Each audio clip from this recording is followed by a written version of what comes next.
دا الله د رحمتونو لوی باران جوړ دے نن ختمونه دی محفل د پاک قرآن جوړ دے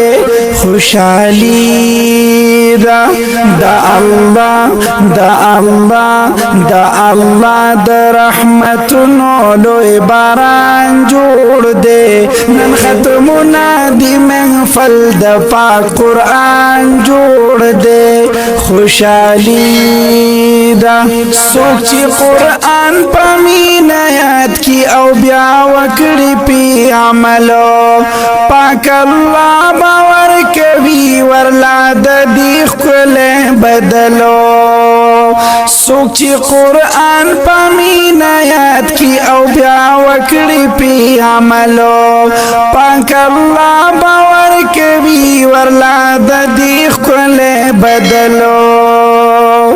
چی بل تر سوی اوچت شان جوړ دے نن ختمونا دی محفل د پاک قرآن جوړ دے خوشحالی دا اللہ دا اللہ دا اللہ دا رحمتونو لوی باران جوړ دے نن ختمونا